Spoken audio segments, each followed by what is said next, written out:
Tom Fletcher, the UN's Undersecretary General for Humanitarian Affairs and Emergency Relief Coordinator, has challenged the world body to do a better job of stopping genocide and famine in Gaza and help nations torn by violence and instability.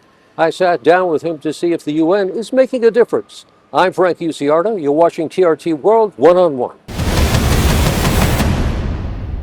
Tom Fletcher, the Undersecretary General for Humanitarian Affairs and Emergency Relief Coordinator. Thank you for joining us here on TRT World. Thank you very much for having me. You know, you recently said that we are in a situation now where many people would like to see the UN be weakened. Tell me more about that.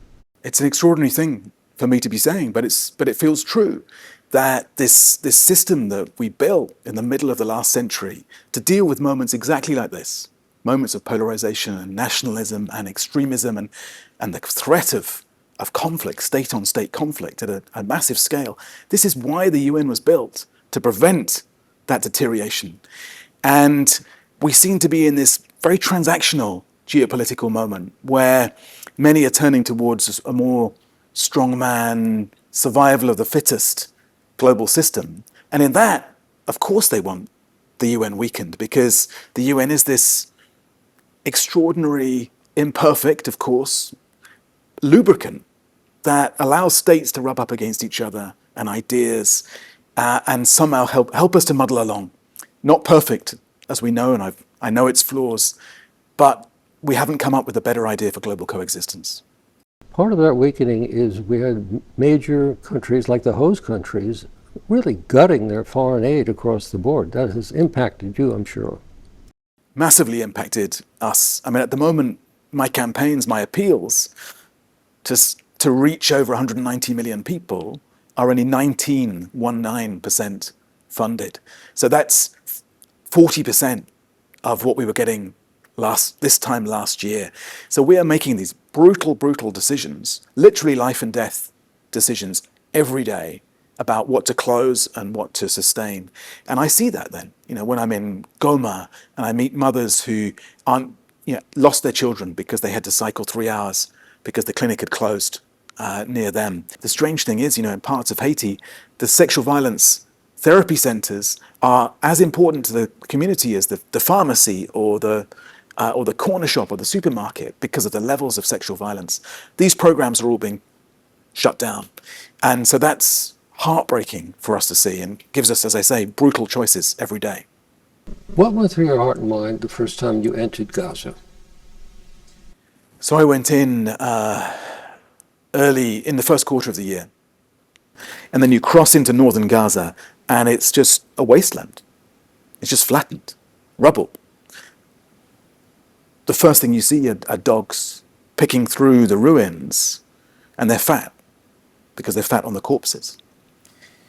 And then meeting after meeting, story after story, heartbreak, displacement, grief, loss, determination to survive, but also desperation, despair, hopelessness. You meet people who've lost everyone in their family.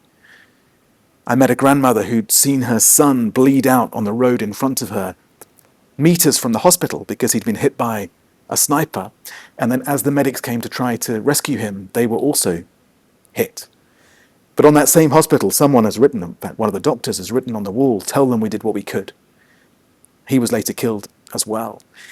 And all we can do is every day get up and do our best so that hopefully we can then say one day that we did what we could. Early on, you warned the Security Council about the possibility of genocide. And you asked, have we done all we could do? Has the Security Council failed, and why? So the Security Council is still failing to prevent the atrocities that we are seeing. Now, it has tried, and you've seen the very eloquent, powerful statements from individual members. You've seen a hardening of the pressure on Israel overall, but you haven't seen the Security Council come together. And that paralysis, actually, in this exceptionally important body for world peace, doesn't just corrode, therefore, the efforts to find peace between Israel and the Palestinians, but elsewhere, Russia, Ukraine, so many of the conflicts that we deal with. are set back by that paralysis at the heart of the machine. So what was your reaction when a UN independent panel came out with the determination that the conditions exist in Gaza, that Israel has committed genocide against the Palestinian people? I have hundreds of staff in Gaza reporting back each day what they're seeing, the horrors that they're seeing. Death on an enormous scale, tens of thousands of deaths, the level of famine, people displaced multiple times. And so we have a pretty good idea of what's going on there. And so I read that report very closely. I'm sure many people will, including the relevant judicial authorities. Ultimately, it will be for them to determine what we call this. It will be for the lawyers and the historians, ultimately. I need to get in there and show that we can get hundreds of trucks in every day and stop this, save those lives. But ultimately, without a ceasefire, whatever we call it, it's continuing. Now, speaking of getting aid into Gaza, what about working with the Gaza Humanitarian Foundation, that mechanism? Do you not want to do that? I mean... So we've been clear that we won't work through that mechanism. We've been clear that we know how to do this. And actually, we can do this at the scale required and consistent with our principles, neutrality, impartiality. Now, that's our ask. And we can stop the famine, we can stop the starvation, and we can save lives at scale. No one else can do that in the way that the UN system can. Is Israel weaponizing food? So our concern is always that food distribution could be weaponized as part of displacing populations. And we have to, in Gaza, as everywhere we work, we have to be really, really careful that aid is not weaponized in that way. That's always got to be the concern. Now, of course, it's the responsibility of Israel as the occupying power to make sure that the aid gets through. And, as I keep saying, we can help them do that. If they'll let us in at the scale we need and remove these impediments, we'll deal with this starvation crisis. So they let you in. The problem is they keep being displaced. That's right. And so what we face is, when we eventually get permissions for the lorries to cross, and maybe a quarter at most of what we need to get in, on a good day, we then have to unload, wait for hours. We then have to organize different lorries to come and pick up the food, the medicine, the tents. I've just been told this morning that we're not allowed to bring in peanut butter because it's considered a luxury item. So we unload, we wait for the other trucks to come. We have to apply for an entirely separate set of permissions. We then often have to wait many more hours to get the security clearance to go down these very limited routes that we're allowed to go in through. And of course, then we're running the gauntlet because everyone knows we're coming, and these are desperate, starving, hungry populations. And so many of our food convoys get hit very quickly as we enter Gaza. So our people on the ground are amazingly skilled, experienced, and also incredibly brave to be running those risks every day. And it infuriates me that those conditions don't exist for them to save lives at the scale necessary. I'm thinking exactly, while you're talking about that you have UN people who have been killed trying to help people live. Hundreds. And, one of the hardest things in my job is calling the families of those that we've lost. Sometimes when they've been killed in our safe houses, in clearly marked, clearly designated UN property. And of course we're told, well, there'll be an investigation. There's always an investigation. I never see the results of these investigations. And it's very hard for me when a family member says to me, but will there be justice and accountability for the loss? What do I say? One of the things, when you took this job, basically they gave you a round-trip ticket to the most horrific and traumatic scenarios in humanity, in the world. And I kind of wonder, where do you find your resilience? When you get up in the morning, where is your reserve? How do you process the traumas that you have witnessed over the past almost year? So I think I probably am the only person in the world who has been in the last year to Gaza, Darfur, Mandalay just after the earthquake, Kandahar, Kunduz, Kabul to Kupiansk and the Pokrovsk, on the front lines of the Russia-Ukraine war, all the way through Syria, into Lebanon after the destruction of the south at the end of the year, Haiti, into Goma. No one else has been to all those places because it's harder and harder for the media to get into many of them. So I do feel the weight of the responsibility to tell those stories, to bear witness to what I see there. Ultimately, whatever resilience I need is nothing compared to what it's like being a civilian in those areas. I can always get on a plane, as I do, and leave and come back to New York or Geneva, sit in the Security Council in a suit again, and try to find ways to process what I see.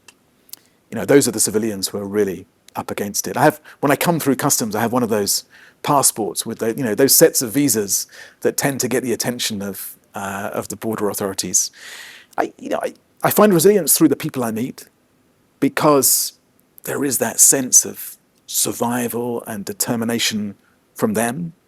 Often, in the most horrific situations, sometimes they even find humor, when they're describing the situation, and you draw some hope from that. I think, like many people, I draw strength from my family, and I try to get home and see the kids every 2 or 3 weeks, and that tops me up a bit. Try to listen to a bit of music on the plane out. I'm very worried about mental health across the sector, and so I thought it was important that I set an example. I've started my self-therapy in order to have somewhere to take some of those stories. Some of them I want to take out and share them, including with the public. Some of them need somewhere else to be discussed. Well, thank you for telling us that, because there's a lot of people that I'm sure the pressure you must be under when you see these people in need and they look to you as their savior must be enormous. I think you've really put your finger on one of the big challenges there, which is that so often, we charge in and there are convoys, and you feel terrible in a way.